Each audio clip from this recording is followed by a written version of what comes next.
जय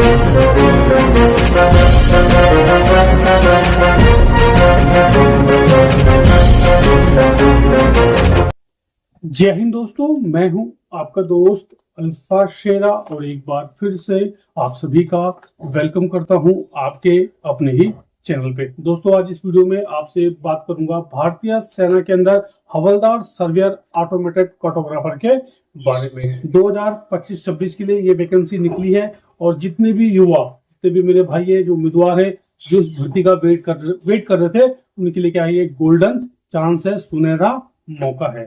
ठीक है ना। वैसे भर्ती क्या है 2 साल बाद आती है, लेकिन ये भर्ती क्या है 1 साल बाद ही आ गई है। लास्ट भर्ती 2023 में आई थी, 2024 में नहीं आई, अभी 2025 में आ गई है। तो बहुत ही बेहतरीन विकल्प है अगर आप भारतीय सेना के अंदर एक स्थायी, एक परमानेंट जॉब चाहते हैं।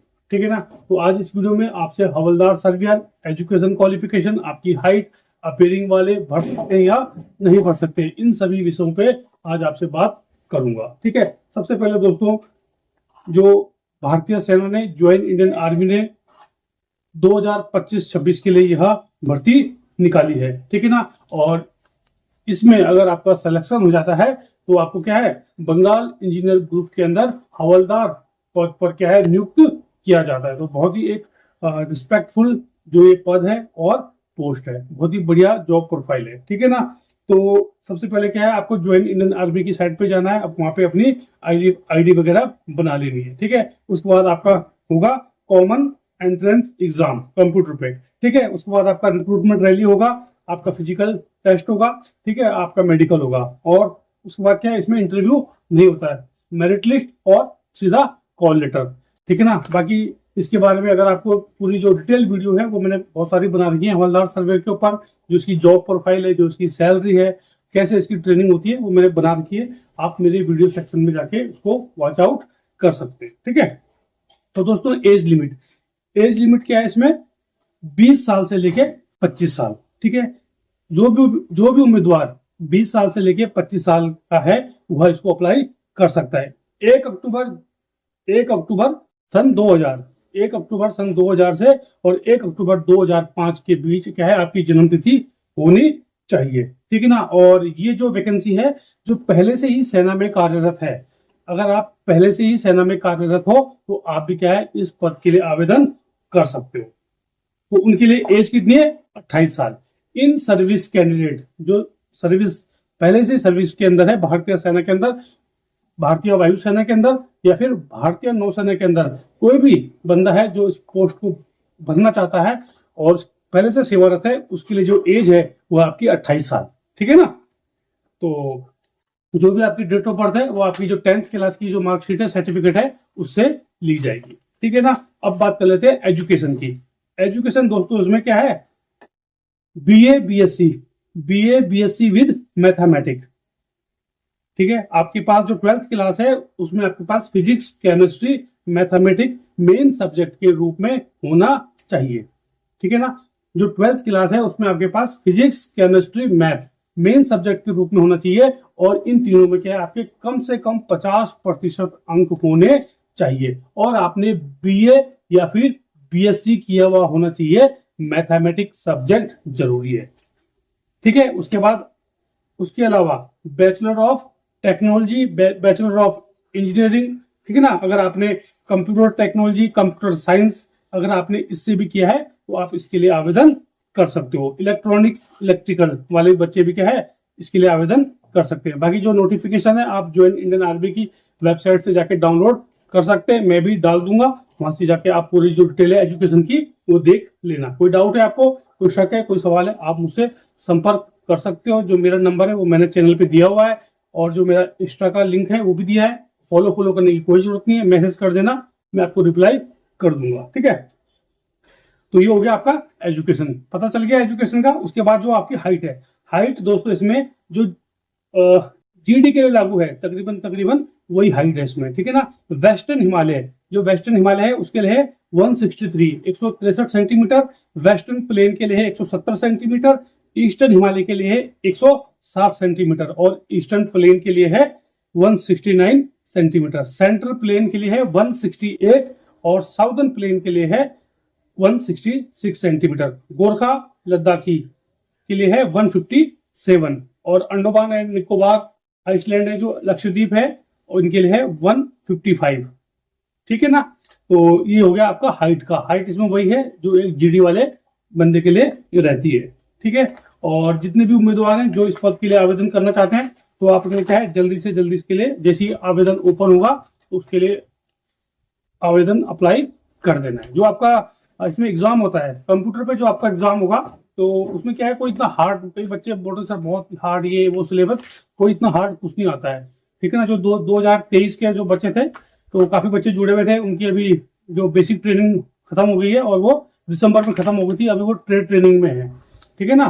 तो जो आपका 12th लेवल का है उसी में से आएगा सब कुछ, कोई बहुत बड़ा हार्ड कोई नहीं आता। जो आपकी 12th लेवल की मैथ है, केमिस्ट्री है, फिजिक्स है, उसी में से आपसे पूछा जाएगा। कोई बहुत बड़ा हार्ड इसमें कुछ नहीं आता है। अगर आपने 12th लेवल ढंग से किया है तो आप उसी चीज की तैयारी करना, जो आपसे पूछा जाएगा उसी में से आपसे पूछा जाएगा। अगर आप लोग कहोगे तो मैं आप लोगों को एक बुक भी सजेस्ट कर दूंगा कि कौन सी बुक आपने लेनी है। तो बुक क्या है, जो कोई किताब है वो आपको एक वो दिखाती है कि भाई इस टाइप के क्वेश्चन आएंगे, ये नहीं कि वही आएंगे, उस प्रकार के वहां पे क्वेश्चन पूछे जाते हैं। मैं देखूंगा मेरे पास अगर पीडीएफ होगा तो उस पीडीएफ का लिंक मैं डाल दूंगा। 2023 का जो एग्जाम हुआ था उसका मेरे पास वो था, पीडीएफ था। तो अगर वो होगा तो मैं चेक करूंगा, अगर वो होगा तो वो मैं वीडियो के नीचे डाल दूंगा। आपको पता चल जाएगा कि कैसे किस टाइप के क्वेश्चन वहां पे पूछे जाते हैं। कोई बहुत हार्ड नहीं आता। कोई आप सोचो कि बीए बीएससी वाले मैथमेटिक वाले पूछे जाएंगे, 12th लेवल का आपसे मैथ पूछा जाएगा, फिजिक्स केमिस्ट्री पूरा 12th लेवल का ही पूछा जाता है। कोई बहुत बड़ा इसके अंदर तो नहीं है। और सबसे बड़ी बात है इसके अंदर इंटरव्यू भी नहीं है। तो जितने भी उम्मीदवार हैं जिनके पास 12th के अंदर पीसीएम था और उनके पास बीए बीएससी में मैथमेटिक्स सब्जेक्ट है और आपकी एज है, आप योग्य हैं, इच्छुक हैं, तो आप इस पद के लिए आवेदन कर देना। बाकी आपको कोई डाउट है, कोई शक है, कोई सवाल है, तो मैंने बता दिया, आप मुझसे संपर्क कर सकते हो। आपको पूरी तरह से गाइड किया जाएगा। हाँ, एक क्वेश्चन एक रह गया अपेयरिंग वाला, एक रह गया अपेयरिंग वाला। अब बहुत सारे बच्चे बोल रहे थे कि अपेयरिंग, वैसे मैंने हवलदार एजुकेशन के लिए बनाया था वीडियो, तो मैंने बता दिया था अपेयरिंग का क्या सीन है। अपेयरिंग वाला कोई भी उम्मीदवार है तो उसका जो फॉर्म अगर भरेगा, तो अगर उसका जो रिक्रूटमेंट रैली होगा, यानी कि फेज 2 जब होगा, तो उस समय आपके डॉक्यूमेंट आपके पास होने चाहिए। ये नहीं कि आप अपेयरिंग अभी थर्ड ईयर में गए हो, अगले साल आपका पेपर होगा तो आप फॉर्म भर दो। फॉर्म भर के आपको कोई फायदा नहीं है, आपको डॉक्यूमेंट से बाहर कर दिया जाएगा। जिस समय आपका रिक्रूटमेंट रैली होगा उस समय आपके पास सर्टिफिकेट होना चाहिए। मान लीजिए आप अभी लास्ट ईयर में हो और आपके पेपर चल रहे हैं या फिर होने वाले हैं और जून जुलाई तक क्या है आप लोगों के जो डॉक्यूमेंट है वो आपके पास आ जाएंगे, तब आप इस फॉर्म को आवेदन कर सकते हो। ठीक है ना। और कट ऑफ, एक बच्चा मैसेज कर रहा था कि सर कट ऑफ 2023 में जो भर्ती आई थी हवलदार सर्वेयर की, उसके अंदर कट ऑफ 160 के ऊपर गई थी। ठीक है ना, कट ऑफ गई थी 160 के ऊपर। तो अपनी अपनी अगर आप तैयारी करते हो, फॉर्म को भरते हो, तो मेंटली रूप से तैयार हो जाना कि आपने 200 नंबर का पेपर होता है। ठीक है, 200 नंबर का पेपर होगा तो आपने क्या है उस हिसाब से अपनी तैयारी करनी है। 160 प्लस 165 प्लस नंबर खींचने की कोशिश करना। ठीक है ना। इसके अंदर क्या नेगेटिव मार्किंग भी होती है, तो उन चीजों से आपने बचना है। तो अपनी तैयारी करो, कोई बड़ी चीज नहीं है, मैंने आपको बता दिया। नॉर्मल सिलेबस आता है, सिलेबस में इसका डाल दूंगा, कोई बहुत बड़ी तोप नहीं है, बहुत आराम से कर सकते हो। तो लेकिन वही है अभ्यास, अगर अभ्यास करोगे तो हो जाएगा, कोई बहुत बड़ी चीज नहीं है। मैंने आपको बता दिया युद्ध जीते जाते हैं अभ्यास के दौरान। ठीक है ना।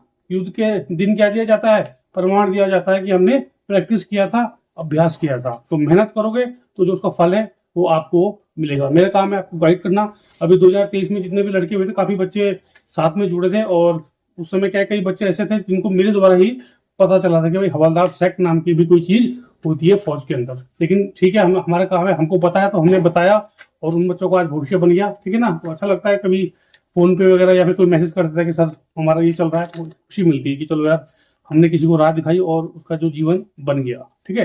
तो अगर आपका भी कोई डाउट है, दोबारा से बोल रहा हूँ, आप मुझसे संपर्क कर सकते हो। ठीक है। तो दोस्तों ये थी आज की वीडियो और बने रहे चैनल के साथ। भारतीय सेनाओं और सीएपीएफ से संबंधित सभी प्रकार की जानकारी के लिए चैनल को शेयर, लाइक और सब्सक्राइब करना भूलें।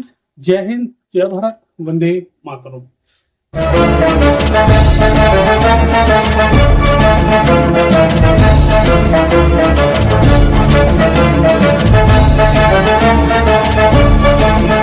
है।